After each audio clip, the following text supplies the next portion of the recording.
আসসালামু আলাইকুম, সকলে কেমন আছেন? আবারও চলে এলাম নতুন একটি ভিডিও নিয়ে। আজকে একটা সিক্রেট মশলা বানিয়ে মুরগির মাংস রান্না করব। স্বাদ একদম পুরাই পাল্টে যাবে। তো বাটির মধ্যে অল্প পরিমাণে মাংস, আলু দিয়ে দিলাম। এখন দিয়ে দেবো একবার মশলা, হলুদ গুঁড়া, মরিচ গুঁড়া ও ধনে গুঁড়া, সব কিছু 1 চামচ করে, স্বাদ মতো লবণ, আদা বাটা, রসুন বাটা হাফ চা চামচ। এখন দিয়ে দিব হাফ চা চামচ গরম মশলা। এগুলো দিয়ে ভালো করে একটু মাংসগুলো মেখে নেব। মাংসগুলো মেখে আমি রেস্টে দিয়ে দিব। রেস্টে হতে হতে এখন চলেন মশলাটা বানিয়ে নিই। একটা পেঁয়াজ কুচি দিয়ে দিলাম তেলের মধ্যে, দিয়ে দিলাম একটা এলাচ, দিয়ে দিলাম অল্প পরিমাণে জিরা। এইগুলো ভালো করে একটু ভেজে মুচমুচে করে তারপরে শিলপাটা আমি বেটে নেব।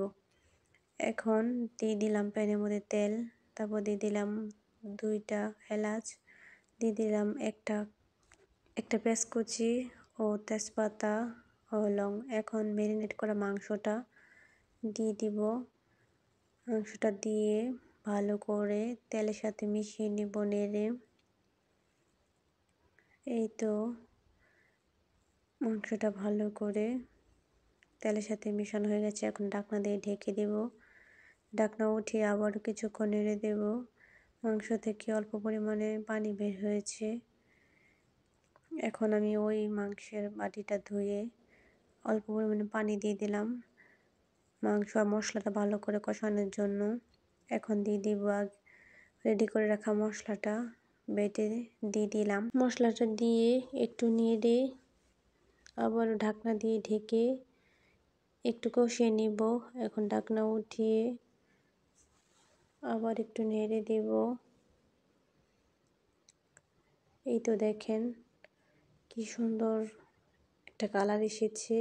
আরও কিছুক্ষণ কষিয়ে নেব। এভাবে করে মশলা বেটে একবার রান্না করবেন মুরগির মাংস, দেখবেন স্বাদটা পুরাই পাল্টে গেছে। এখন আমি দিয়ে দিলাম পর্যাপ্ত পরিমাণে ঝোল সিদ্ধ হওয়ার জন্য। এই তো ঝোল দিয়ে আমি চারদিকে ভালো করে মশলাগুলো নামিয়ে নিলাম। এই তো বলক উঠে গেছে। এই পর্যায়ে হয়ে গেছে প্রায় মাংস। এই তো দেখেন মাংসটা আমি একদম ভুনা ভুনা করে ফেলেছি। ব্রয়লার মুরগি ভুনা ভুনা খেতে ভালো লাগে, এত একটা ঝোল ভালো লাগে না।